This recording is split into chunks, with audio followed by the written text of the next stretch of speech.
The thermometer drops to -42 degrees Celsius. Most people would panic. They would reach for their phones, call for help, or huddle inside their centrally heated homes, waiting for rescue. But in the remote Arctic regions of Canada, Russia, and Alaska, there are communities who have not only survived these temperatures for thousands of years, but have thrived in them. They built civilizations where modern science said survival was impossible. They raised children, created art, developed languages, and laughed around fires in conditions that would kill an unprepared outsider in less than an hour. This is not a story about luck. This is not a story about superhuman endurance. This is a story about intelligence, observation, and the kind of deep knowledge that can only come from generations of intimate relationship with a brutal environment. These are the ancestral indigenous peoples of the Arctic, and their survival strategies represent some of the most sophisticated engineering and biological understanding ever developed by human beings. When the temperature drops below -40, the world transforms in ways that most people never experience. Water vapor in your breath freezes instantly, creating tiny ice crystals that drift downward like diamond dust. Metal becomes so cold that touching it with bare skin will cause immediate frostbite as your flesh bonds to the surface. Trees crack and split with sounds like gunshots as the moisture inside them expands and contracts. The snow itself changes, becoming powder so dry that it squeaks underfoot with every step. In these conditions, the human body faces challenges that seem insurmountable. Without proper protection, exposed skin can suffer frostbite in less than 10 minutes. The body's core temperature must remain between 36 and 38 degrees Celsius to function properly. Every breath of frigid air steals heat from the lungs.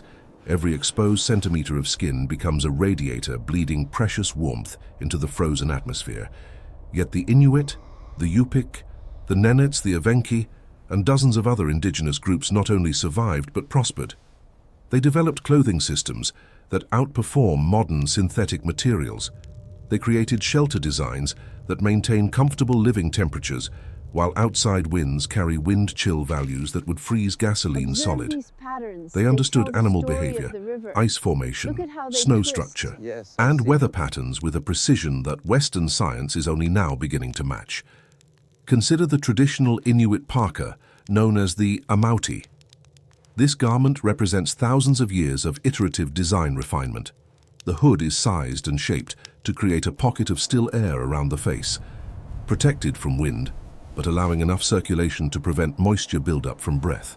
The outer layer is made from caribou hide with the fur facing outward, creating a surface that sheds snow and wind, while the hollow hair shafts trap insulating air.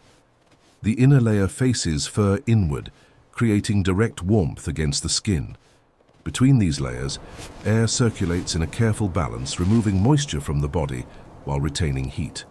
Modern synthetic parkas use similar principles, but often fail where traditional garments succeed. The reason is simple. Indigenous designers understood something that took Western science decades to articulate. The enemy is not just cold. The enemy is moisture. A sweating body in the Arctic is a dying body. Perspiration that cannot escape will freeze against the skin, creating a layer of ice that rapidly conducts heat away from the body. Traditional clothing systems manage moisture through natural materials that wick, breathe, and insulate simultaneously. The sealskin boots, known as kamiks, demonstrate this principle with elegant simplicity. The waterproof outer layer prevents snow and ice from penetrating. The inner layer of caribou or rabbit fur insulates while allowing moisture vapor to escape. The design includes no stitching holes through which water might penetrate. Every seam is positioned and sealed using techniques perfected over centuries. A person wearing properly made kamiks can stand in overflow water, on sea ice where liquid water seeps through cracks without their feet becoming wet or cold. These are not primitive technologies.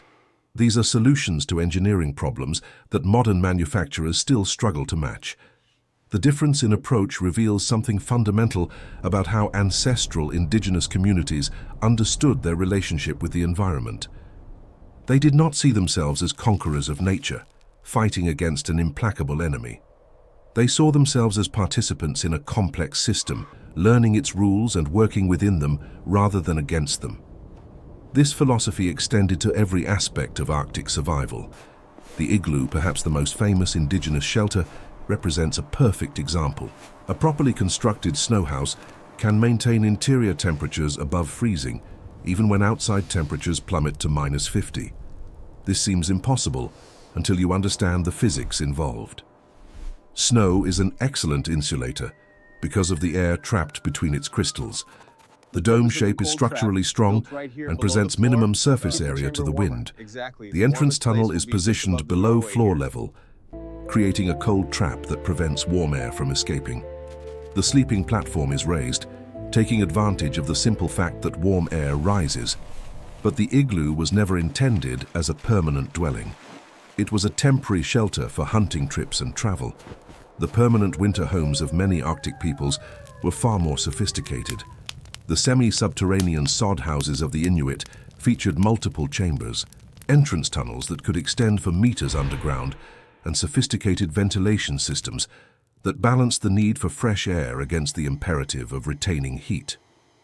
Some communities used oil lamps that served simultaneously as heat sources, cooking facilities, and social gathering points. The fuel for these lamps came from sea mammals, primarily seals and whales. A single large bowhead whale could provide oil for an entire village through the winter months.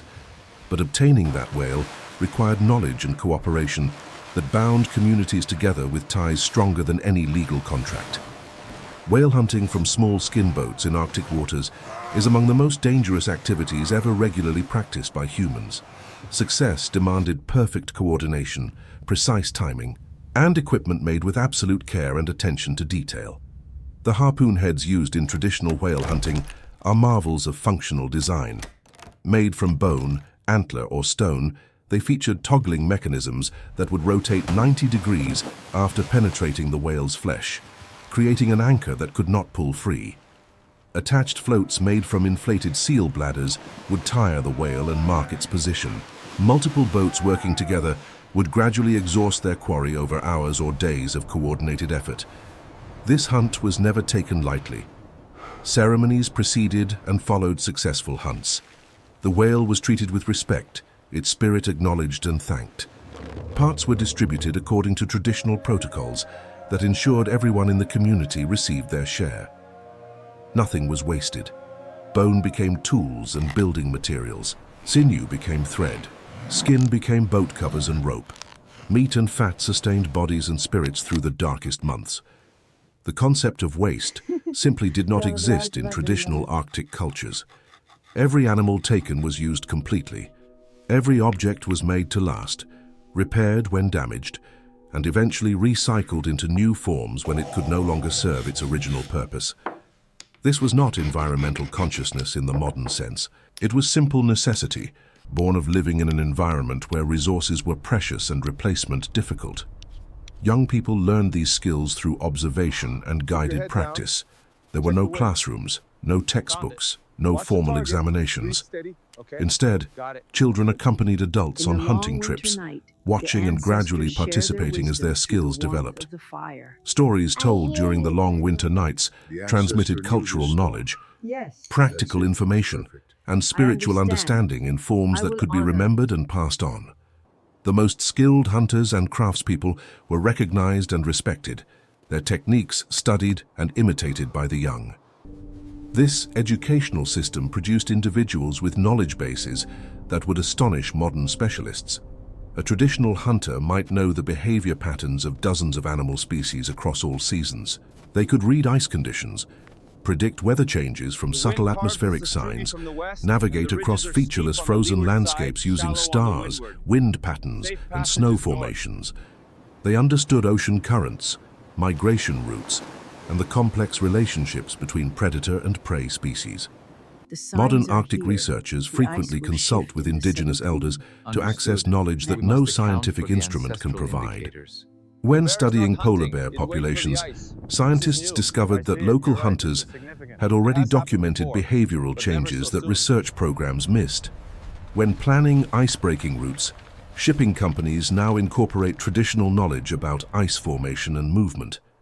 The wisdom accumulated over millennia proves again and again to have value that Western approaches alone cannot match.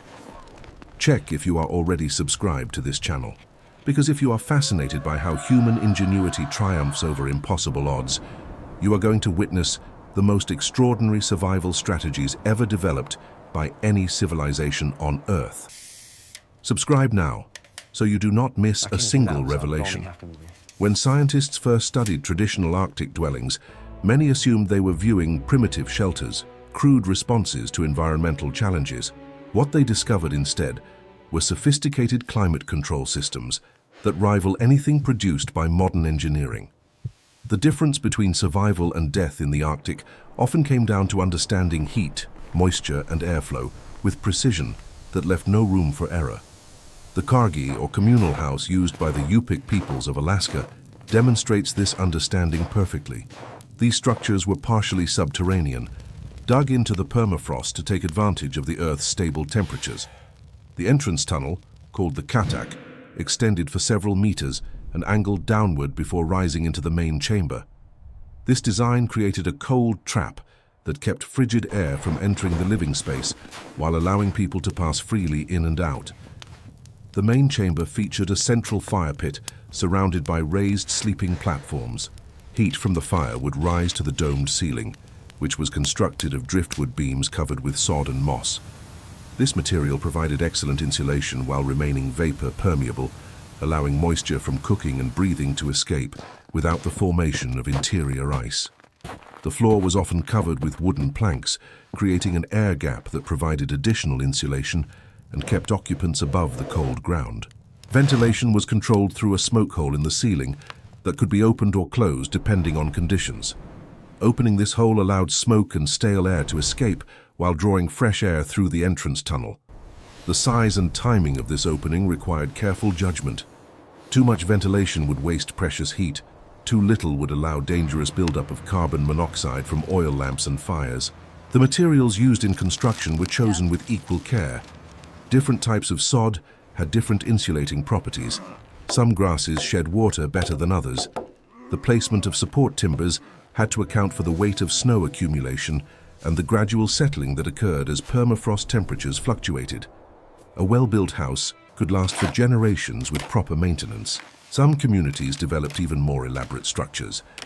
The Ipiutak culture, which flourished along the Arctic coast of Alaska more than 1,000 years ago, constructed houses with multiple rooms, storage chambers, and what appear to have been ceremonial spaces.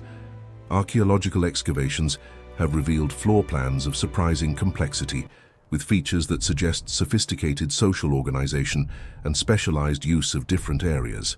The relationship between architecture and social structure extended beyond physical comfort. The communal nature of many traditional dwellings reflected and reinforced cultural values of cooperation and sharing. Families living in close proximity learned to navigate interpersonal relationships with the same care they applied to surviving physical challenges.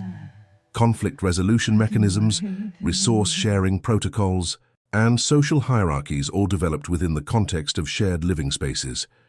Winter itself shaped the rhythm of Arctic life. The darkness that descended during the polar night, lasting weeks or months depending on latitude, created conditions unlike anything experienced in temperate regions. Without the daily cycle of sunrise and sunset, communities developed their own rhythms based on activity and rest rather than light and dark.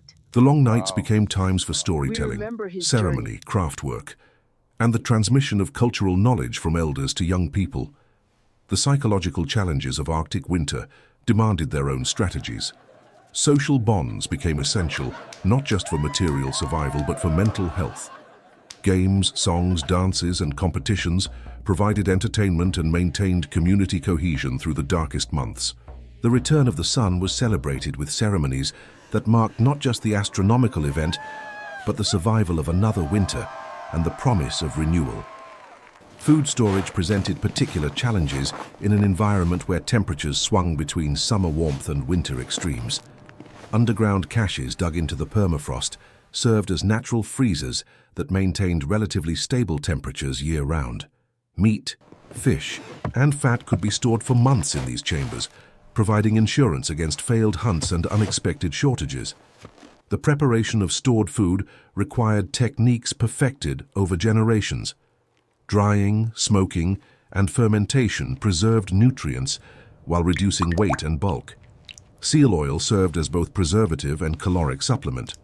The famous fermented foods of Arctic cuisine, which strike many outside observers as unusual or even unpleasant, represent carefully developed methods for making nutrients bioavailable and preventing the vitamin deficiencies that plagued early European explorers. Those explorers, arriving with their canned goods and hardtack biscuits, often succumbed to scurvy while indigenous peoples living in the same conditions remained healthy. The difference was not luck, but knowledge. Traditional diets included raw and fermented foods that provided vitamin C and other essential nutrients. The belief that fresh fruits and vegetables were necessary for health proved false when confronted with the empirical reality of Arctic survival. This is perhaps the most important lesson from ancestral Arctic survival. Knowledge, carefully accumulated and faithfully transmitted, proved more valuable than any technology or resource. The peoples who thrived in the world's harshest environments did so not through brute force or fortunate genetics, but through intelligence, observation, and the patient accumulation of understanding over countless generations. The tools they developed reflected this knowledge. The ulu, the curved knife used by women throughout the Arctic, represents thousands of years of design refinement. Its shape allows for the efficient processing of animal hides, the preparation of food, and dozens of other tasks with a single implement. The handle is positioned to minimize wrist strain during extended use. The blade geometry permits rocking cuts that process tough materials with minimal effort. Men's knives evolved similarly, with regional variations reflecting local materials, prey species, and cultural preferences. Snow knives for cutting igloo blocks, specialized implements for processing different types of game, tools for working bone and antler. Each represented solutions to specific problems refined through generations of use and improvement. The kayak stands as perhaps the most impressive example of indigenous Arctic engineering. This vessel, designed for hunting sea mammals in frigid waters, achieved a level of performance that modern designers still study and admire. The frame, constructed from driftwood and bone, was covered with waterproof seal skin, stretched drum-tight. The cockpit sealed around the paddler's body, creating a vessel that could be rolled upright if capsized, keeping its occupant dry even when completely inverted. The physics of kayak design required understanding of buoyancy, stability, and hydrodynamics that seems remarkable without the benefit of mathematical formalization. Yet indigenous builders achieved these designs through empirical observation and careful experimentation passed down through oral tradition. A well-built kayak was a prized possession, often decorated with symbols of power and protection that reflected its importance to its owner's survival and identity. Larger vessels, including the umiak, served different purposes. These open boats could transport entire families with their possessions during seasonal migrations or carry hunting parties pursuing whales and walrus. The same principles of waterproof construction applied, with sealskin covers stretched over wooden or bone frames and secured with techniques that allowed for easy repair and replacement when damage occurred. Navigation across the Arctic presented challenges that seemed insurmountable to early European visitors. Without landmarks visible across featureless ice and snow, how could anyone find their way? The answer lay in observation so detailed that it revealed patterns invisible to untrained eyes. Wind-sculpted snow formations pointed consistently toward prevailing wind directions. Stars and their seasonal movements provided celestial reference points. Ocean currents created recognizable ice patterns. Even the behavior of animals provided directional information to those who knew how to interpret it. The oral traditions that preserved navigational knowledge took forms that might not be immediately recognizable as maps or directions. Songs described journeys in terms of landmarks, distances measured in travel time, and environmental features that would be encountered along the way. Stories embedded practical information within narrative frameworks that made them memorable and transmissible across generations. A person who knew the songs knew the roots. This integration of practical knowledge into cultural forms extended throughout Arctic societies. Ceremonies that might appear purely spiritual to outside observers often encoded practical information about hunting techniques, seasonal timing, or environmental management. The boundaries between sacred and practical knowledge, so clear in modern Western thinking, simply did not exist in the same way for peoples whose survival depended on understanding and respecting the natural world. The human body is not designed for extreme cold. Our tropical African origins left us hairless, with skin that loses heat rapidly and a metabolism that struggles to generate sufficient warmth in sub-zero conditions. Yet somehow, ancestral indigenous peoples not only survived, but flourished in environments that would kill most humans within hours without technological intervention. Part of this success came from physiological adaptations that developed over thousands of years. Studies of indigenous Arctic populations reveal subtle but significant differences in metabolism, blood vessel distribution, and cold response compared to populations from warmer climates. These differences are not sufficient to explain survival in extreme cold without technological and cultural support, but they provide a foundation upon which knowledge and technology could build. The Inuit relationship with dietary fat illustrates this integration of biology and culture. Traditional diets consisted of approximately 50% fat, primarily from sea mammals. This level of fat consumption would seem dangerous by modern nutritional standards, yet indigenous Arctic peoples showed remarkable cardiovascular health when following traditional diets. The explanation involves both the type of fats consumed, rich in omega-3 fatty acids, and metabolic adaptations that process these fats differently than populations not evolved for such diets. Fat served multiple purposes beyond nutrition. It provided the concentrated calories necessary to fuel bodies working hard in cold environments. It supplied raw material for oil lamps that provided heat and light. It protected skin from wind and cold when applied externally. Traditional practices of consuming fat from freshly killed animals, sometimes while still warm, reflected understanding that these materials had different properties and uses at different temperatures.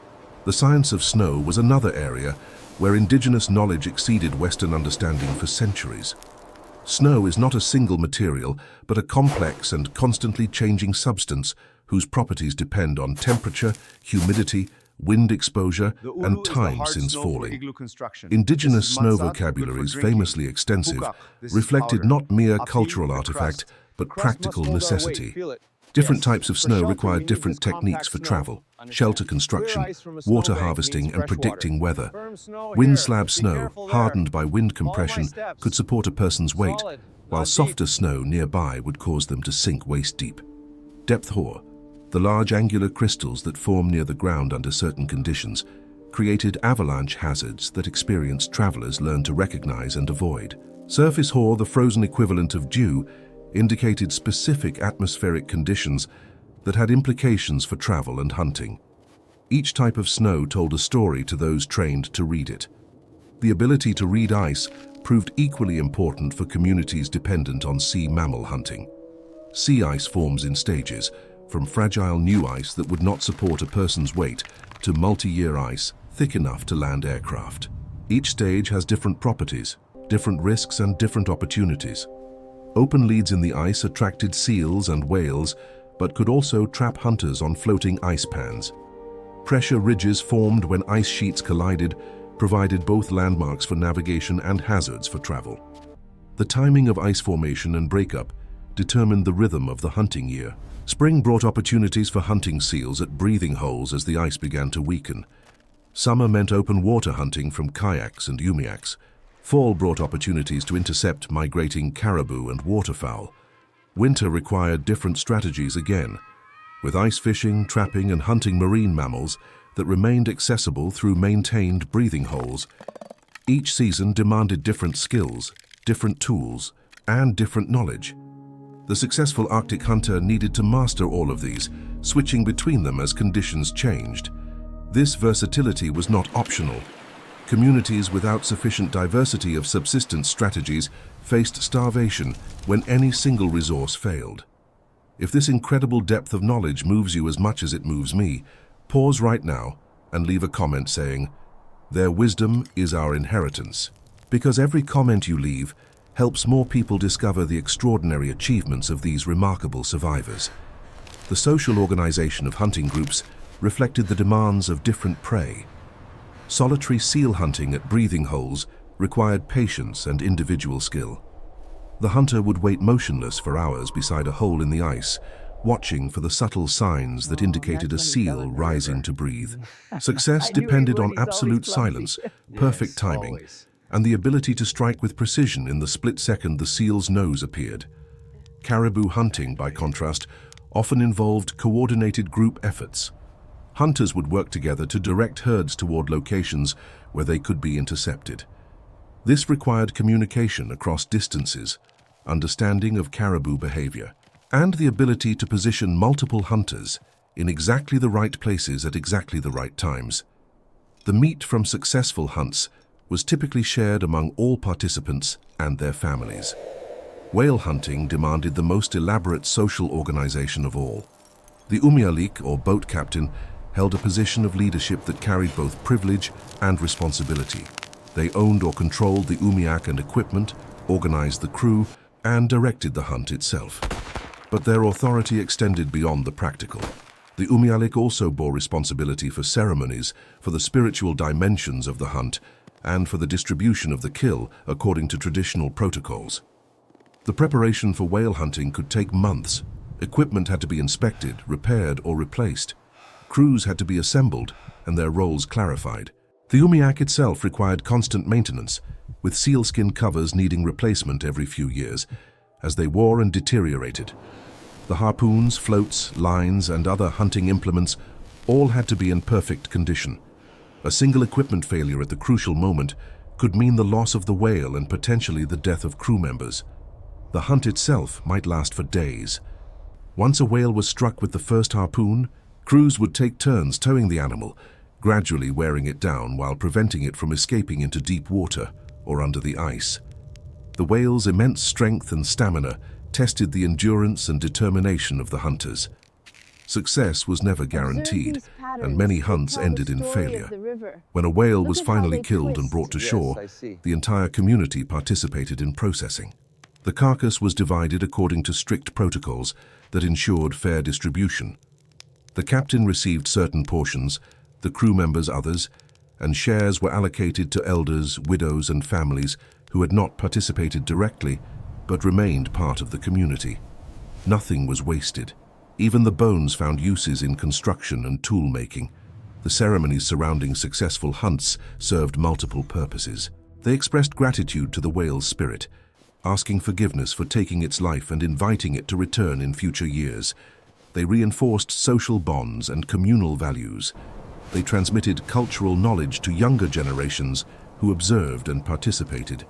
And they provided psychological closure after the intense effort and stress of the hunt itself. This integration of practical and spiritual elements characterized indigenous approaches to survival throughout the Arctic. The land, sea, ice, and animals were not merely resources to be exploited, but relationships to be maintained. Hunters who failed to show proper respect, who wasted what they took, or who ignored traditional protocols were believed to risk not only their own well-being, but that of the entire community. In modern societies, the elderly are often marginalized, their knowledge considered outdated in a world of rapid technological change. In traditional Arctic communities, the situation was reversed entirely. Elders held positions of respect and authority precisely because of what they knew. Their memories preserved information essential for survival, and their judgment guided decisions that affected everyone. Consider the challenge of weather prediction in an environment where a sudden storm could mean death for anyone caught in the open. Modern meteorology relies on satellite imagery, computer models, and vast networks of sensors transmitting data in real time. Traditional Arctic peoples had none of these tools, yet their weather predictions often matched or exceeded the accuracy of modern forecasts for local conditions. The secret lay in accumulated observation over lifetimes. An elder who had lived 70 or 80 years had seen thousands of weather patterns develop and resolve. They had noticed correlations between subtle signs, the behavior of certain animals, the appearance of clouds, the feel of the wind and the weather that followed. This empirical knowledge, gathered over decades and transmitted across generations, created prediction systems of remarkable accuracy. similar accumulated wisdom applied to animal behavior. Elders knew where caribou had migrated in past years, which locations had been productive for hunting in which seasons, and how animal populations had fluctuated over time. This historical perspective allowed communities to make better decisions about where to focus their efforts and when to move between hunting areas. The role of elders extended beyond practical knowledge to social governance. Disputes between individuals or families could threaten community cohesion at times when cooperation was essential for survival. Elders served as mediators, drawing on their understanding of relationships, precedents, and the personalities involved to help resolve conflicts before they escalated. The transmission of knowledge from elders to young people took many forms. Stories told during long winter nights conveyed practical information within narrative frameworks that made them memorable. Children learned by watching and gradually participating in adult activities, with elders providing guidance and correction. Ceremonies and rituals encoded information in forms that engaged emotion and memory. This oral tradition preserved information across centuries with remarkable fidelity. When researchers in recent decades have tested traditional knowledge against scientific findings, they have repeatedly discovered that oral histories accurately recorded events and conditions from generations past. Information about environmental changes, animal population fluctuations, and even geological events has proven reliable across time spans that seemed impossibly long for oral transmission. The technology of memory used by traditional societies is only now being understood by cognitive scientists.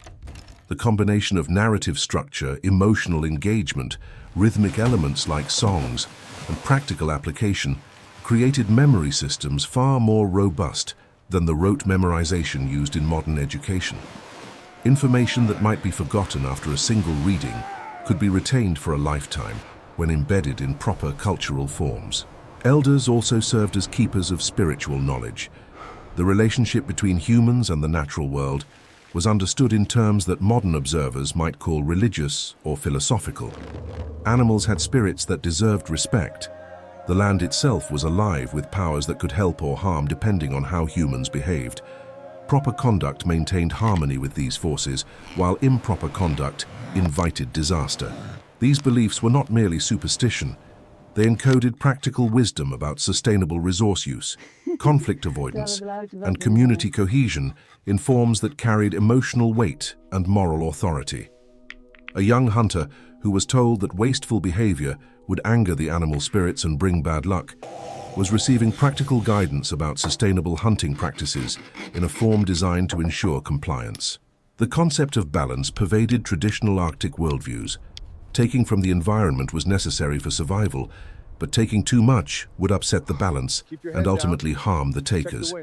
This understanding led to practices that modern observers would recognize as conservation, though the framing was different. Animals were not protected as abstract policy, but respected as beings with their own rights and powers. When outside observers first encountered these beliefs, many dismissed them as primitive animism.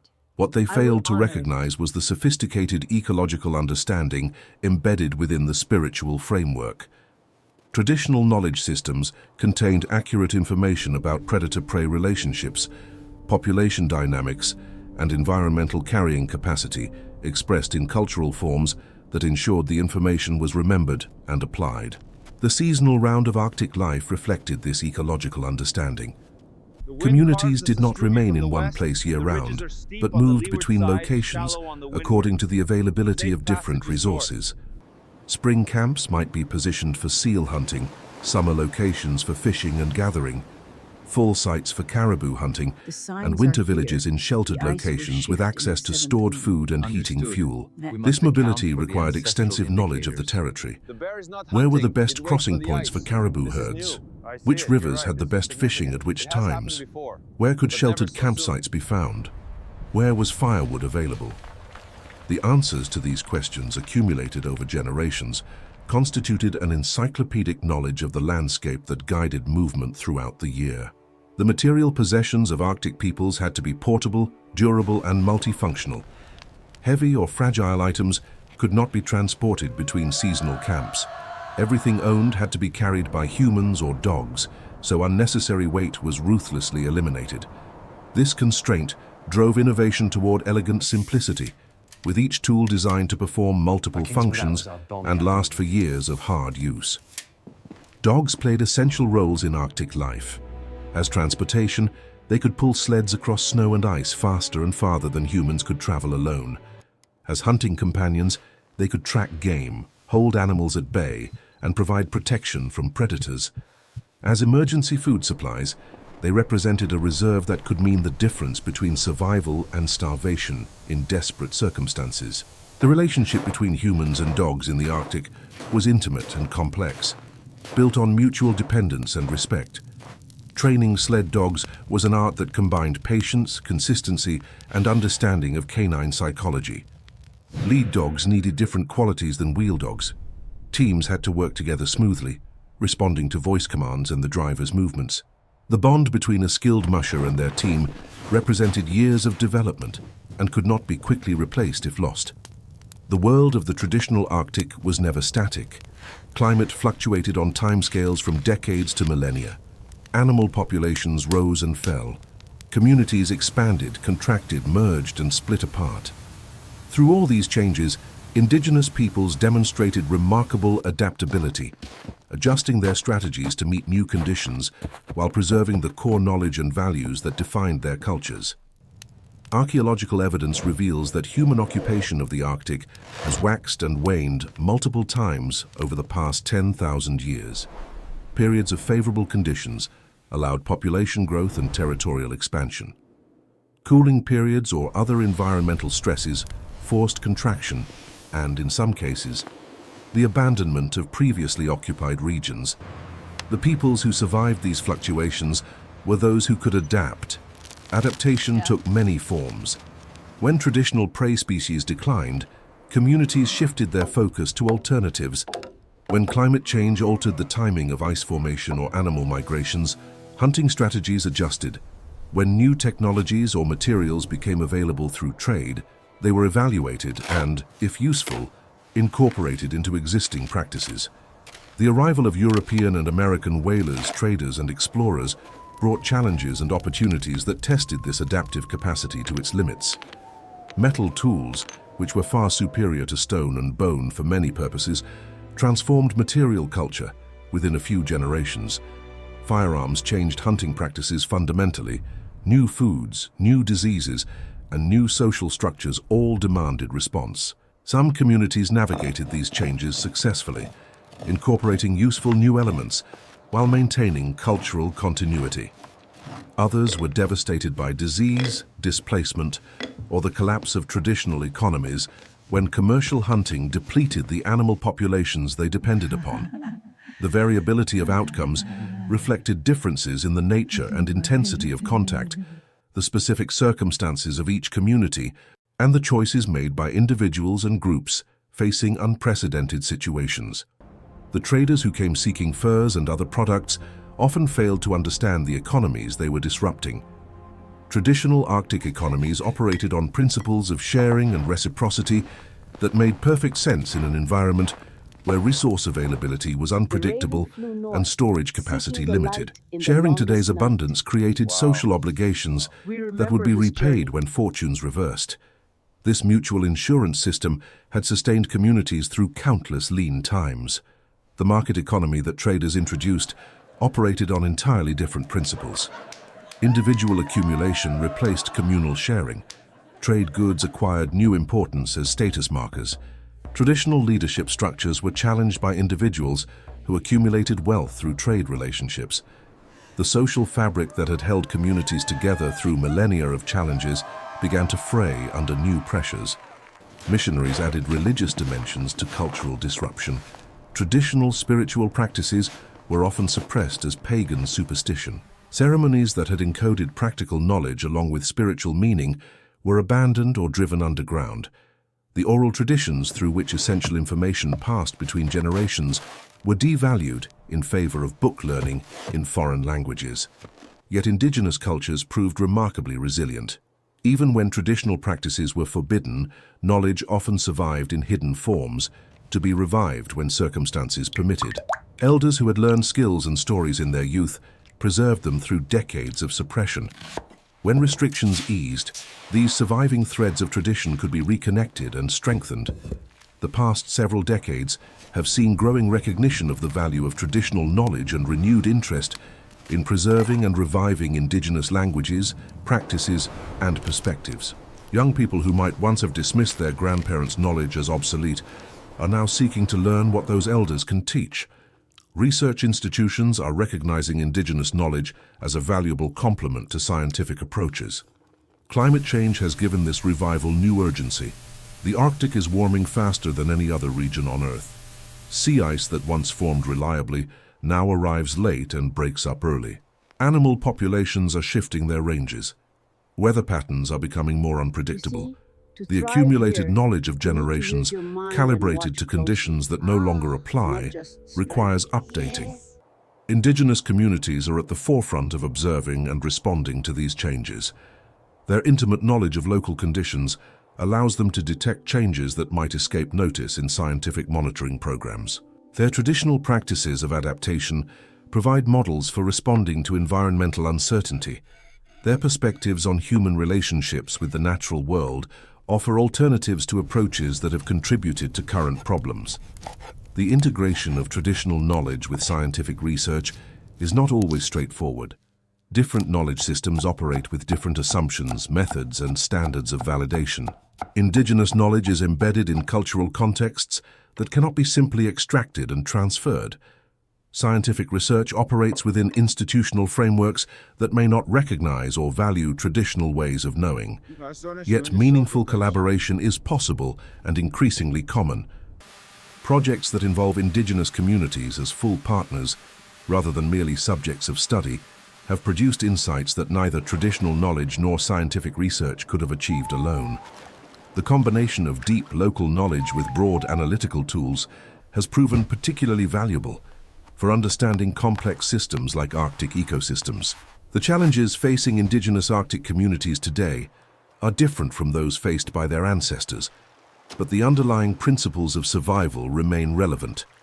Observation, adaptation, cooperation, and respect for the environment continue to serve communities well.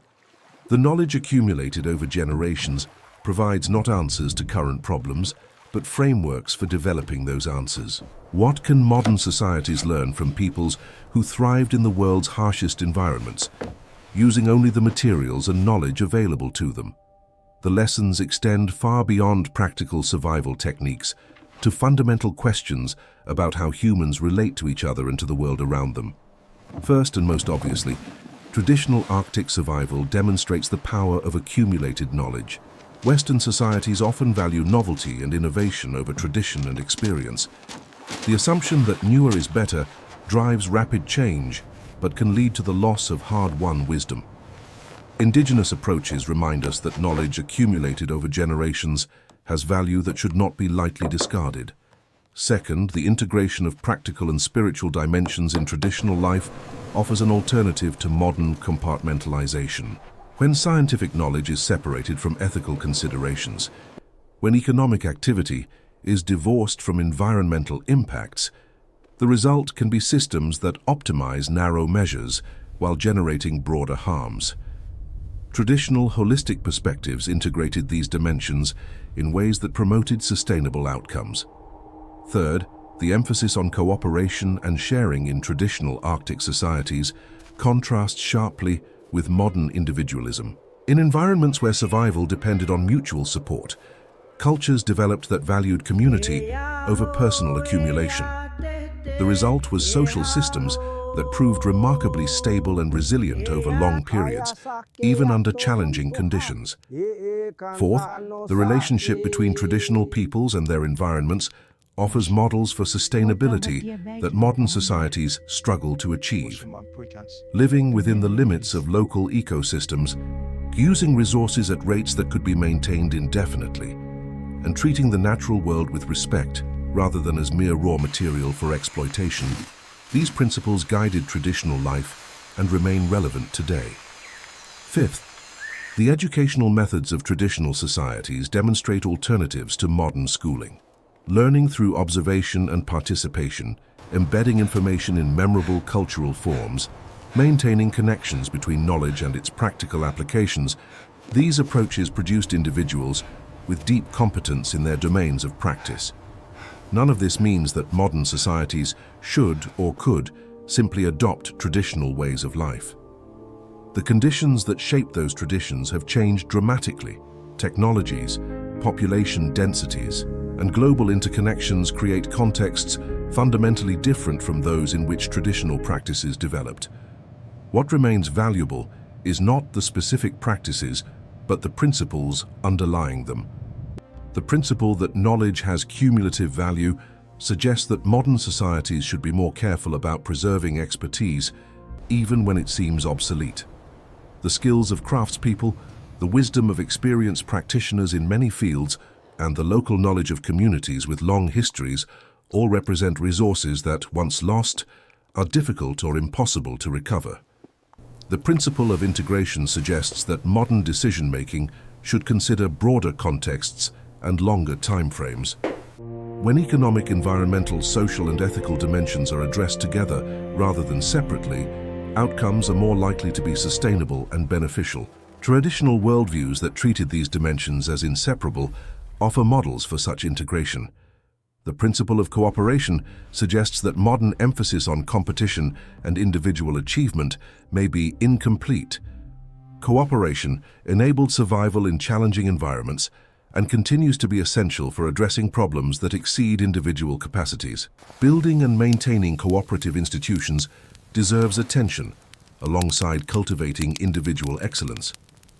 The principle of sustainability suggests that modern practices should be evaluated not only by their immediate benefits, but by their long-term viability.